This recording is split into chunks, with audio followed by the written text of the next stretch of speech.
ಸಚಿನ್ ಆತ್ಮಹತ್ಯೆ ಪ್ರಕರಣದ ತನಿಖೆಯನ್ನ ಸಿಐಡಿಗೆ ವಹಿಸಿರುವುದಕ್ಕೆ ವಿಪಕ್ಷ ನಾಯಕ ಆರ್ ಅಶೋಕ್ ವಿರೋಧವನ್ನ ವ್ಯಕ್ತಪಡಿಸಿದ್ದಾರೆ. ಸಿಐಡಿ ಮೇಲೆ ನಂಬಿಕೆ ಇಲ್ಲ ಅಂತ ಸಚಿನ್ ಕುಟುಂಬದವರೇ ಹೇಳಿದ್ದಾರೆ. ಹಾಗಾಗಿ ನಾವು ಸಿಬಿಐ ತನಿಖೆಗೆ ಆಗ್ರಹ ಮಾಡ್ತೀವಿ, ಪ್ರಿಯಾಂಕ್ ಖರ್ಗೆ ರಾಜೀನಾಮೆ ನೀಡಲಿ ಅಂತ ಒತ್ತಾಯಿಸಿದ್ದಾರೆ. ಸುಪಾರಿ ಕೊಟ್ಟಿದ್ದಾರೆ ಎಂದಿದ್ದ ಬಿವೈ ವಿಜೇಂದ್ರ ವಿರುದ್ಧ ಸಚಿವ ಪ್ರಿಯಾಂಕ್ ಖರ್ಗೆ ಕೆಂಡಾಮಂಡಲವಾಗಿದ್ದಾರೆ. ಗೌರವ ಕೊಡ್ತೀವಿ ಅಂತ ಬಾಯಿಗೆ ಬಂದಾಗಿ ಮಾತನಾಡೋದಲ್ಲ, ಪೂಜ್ಯ ತಂದೆ ಅಂದುಬಿಟ್ಟ ಮಾತ್ರಕ್ಕೆ ಪೂಜ್ಯ ಆಗ್ಬಿಡೋದಿಲ್ಲ. ನಾವು ಬೀದಿಗೆ ಇಳಿದ್ರೆ ನೀವು ಮನೆ ಖಾಲಿ ಮಾಡಬೇಕಾಗುತ್ತೆ ಅಂತ ಕಿಡಿಕಾರಿದ್ದಾರೆ. ನಾಲಿಗೆ ಮೇಲೆ ಹಿಡಿತಾ ಇಟ್ಕೊಂಡು ಮಾತನಾಡಿ ಅಂತ ವಿಜೇಂದ್ರ ವಿರುದ್ಧ ಪ್ರಿಯಾಂಕ್ ಖರ್ಗೆ ಕಿಡಿಕಾರಿದ್ದಾರೆ. ಎಂಎಲ್ಸಿ ಸಿಟಿ ರವಿ ಹೆಣ್ಣು ಮಕ್ಕಳ ಬಗ್ಗೆ ಅವಾಚ್ಯವಾಗಿ ನಿಂದನೆ ಮಾಡ್ತಾರೆ. ಶಾಸಕ ಮುನಿರತ್ನ ಜಾತಿ ನಿಂದನೆ ಮಾಡ್ತಾರೆ. ಇದೇನ ನಿಮ್ಮ ಸಂಸ್ಕೃತಿ? ನನ್ನ ಬಗ್ಗೆ ಮಾತನಾಡುವಾಗ ನಾಲಿಗೆಗೆ ಲಗಾಮಿರ್ಲಿ ಅಂತ ಎಚ್ಚರಿಸಿದ್ದಾರೆ. ಬಿಜೆಪಿಯವರ ಪ್ರತಿಭಟನೆಗೆ ಸಚಿವ ಪ್ರಿಯಾಂಕ್ ಖರ್ಗೆ ಬೆಂಬಲಿಗರು ವಿನೂತನ ಶೈಲಿಯಲ್ಲಿ ತಿರುಗೇಟನ್ನು ಕೊಟ್ಟಿದ್ದಾರೆ. ಪ್ರತಿಭಟನೆಗೆ ಬರುವಂತ ಬಿಜೆಪಿ ನಾಯಕರಿಗೆ ಎಳನೀರು, ಟೀ, ಕಾಫಿ ವ್ಯವಸ್ಥೆಯನ್ನ ಮಾಡಿದ್ದಾರೆ. ಈ ಹಿಂದೆಯೇ ಪ್ರತಿಭಟನಾಕಾರರಿಗೆ ಎಳನೀರು, ಟೀ, ಕಾಫಿ ವ್ಯವಸ್ಥೆ ಮಾಡ್ತೀನಿ ಎನ್ನುವುದಾಗಿ ಪ್ರಿಯಾಂಕ್ ಖರ್ಗೆ ಹೇಳಿದ್ರು. ಬಿಜೆಪಿ ನಾಯಕರಿಗೆ ಕೌಂಟರ್ ಕೊಡೋದಕ್ಕೆ ಟೀ, ಕಾಫಿ ವ್ಯವಸ್ಥೆಯನ್ನ ಮಾಡಿರುವಂತಹ ಖರ್ಗೆ ಬೆಂಬಲಿಗರು ಬಿಜೆಪಿಯ ಗೂಂಡಾಗಿರಿಗೆ ನಮ್ಮ ಗಾಂಧಿಗಿರಿ ಅಂತ ಬರೆದಿರುವಂತಹ ಬ್ಯಾನರ್ ಪ್ರದರ್ಶನ ಮಾಡಿದ್ದಾರೆ.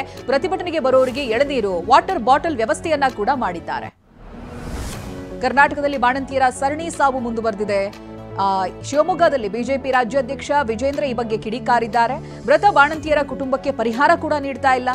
ರಾಜ್ಯದಲ್ಲಿ ಮೆಡಿಕಲ್ ಮಾಫಿಯಾ ನಡೀತಾ ಇದೆ. ಬಾನ್ ಆಗಿರುವ ಕಂಪನಿಗಳಿಂದ ಔಷಧಿಗಳ ಪೂರೈಕೆ ಆಗ್ತಾ ಇದೆ ಅಂತ ಆರೋಪಿಸಿದ್ದಾರೆ. ರಾಜ್ಯದಲ್ಲಿ ಬಾಣಂತಿಯರ ಸರಣಿ ಸಾವು ಪ್ರಕರಣವನ್ನ ಖಂಡಿಸಿ ಇವತ್ತು ಬೆಂಗಳೂರಿನ ದೇವನಹಳ್ಳಿಯಲ್ಲಿ ಬಿಜೆಪಿ ಮಹಿಳಾ ಮೋರ್ಚಾ ಕಾರ್ಯಕರ್ತೆಯರು ಪ್ರತಿಭಟನೆ ನಡೆಸಿದ್ದಾರೆ. ಕಾಂಗ್ರೆಸ್ ಆಡಳಿತದಲ್ಲಿ ಮಹಿಳೆಯರ ರಕ್ಷಣೆಗೆ ಗ್ಯಾರಂಟಿ ಇಲ್ಲ ಅಂತ ಘೋಷಣೆ ಕೂಗಿ ಆಕ್ರೋಶ ಹೊರಹಾಕಿದ್ದಾರೆ.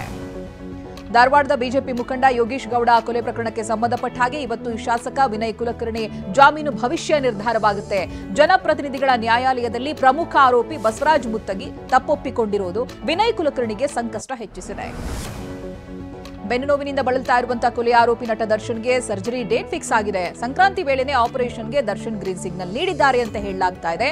ಆಪರೇಷನ್ ಮಾಡಿದ 1.5 ತಿಂಗಳವರೆಗೂ ಕೂಡ ಫೈಟ್ ದೃಶ್ಯ ಚಿತ್ರೀಕರಣದಲ್ಲಿ ದರ್ಶನ್ ಭಾಗಿಯಾಗೋ ಹಾಗೆ ಇಲ್ಲ ಅಂತ ವೈದ್ಯರು ಹೇಳಿದ್ದಾರೆ.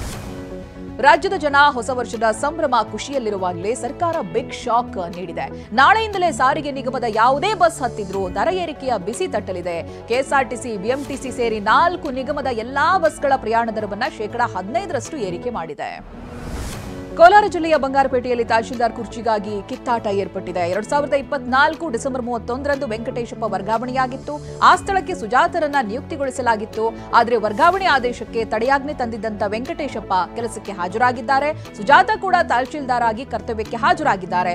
ಪೊಲೀಸ್ ಬಂದೋಬಸ್ತ್ ಒದಗಿಸಲಾಗಿದೆ.